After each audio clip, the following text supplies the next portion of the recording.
I was a recording engineer that in the 80s, which was all analog tape and that kind of thing. At the end of my career, it started the whole digital revolution in the recording engine industry. In fact, I remember the first time that they rolled a Mitsubishi X850 machine into 32-track digital, rolled it into the studio, and we all kind of stood around it and went, whoa, this thing's amazing. And it's funny for me because then 10 years later, 1999 or 2000, the digital revolution caught up to the live sound industry, and I had to do it all over again, moving from analog to digital in the live sound land. So yeah, I had a fair amount of familiarity with Pro Tools. If you were familiar with Pro Tools, and coming to here made a lot of sense. The way that Avid and DigiDesign, the way that they think, the way that their routing is, and all of those kind of things was very similar to where Pro Tools works. I think if you didn't have knowledge of Pro Tools and started here first, the learning curve would be a little bit higher. But it felt really good to go from Pro Tools to here. It made a lot of sense to me.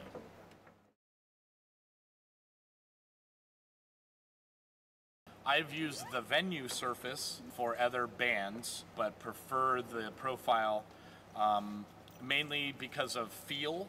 The faders are closer together, and there's 24 faders very close to me. Some engineers use Venue because there are two encoder knobs, and they can do two different effects at the same time. I've found with practice, you can do that pretty quickly with just one encoder knob.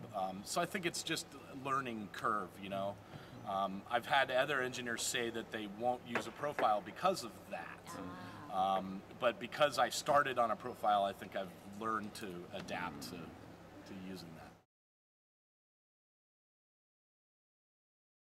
I think ultimately it has been about plugins. Being a recording engineer that worked with analog gear, I was familiar with a Uri 1176 and a LA2A and all of those things in the analog form in the studio.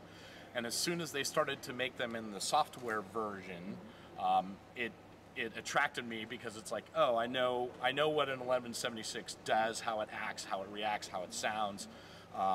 So now having the ability to use one 1176, but to use 20 of them is pretty exciting. I think it allows us to be way more creative than we ever have been as engineers. When I first started as a live sound engineer, a successful show was a show where you could hear the vocal. If you could hear the vocal for the entire show, all of us crew guys at the end were high-fiving, like, woo, good job, Now it's much more than that. With technology, it's about nuances of things and creating a really record quality mix for the experience in live.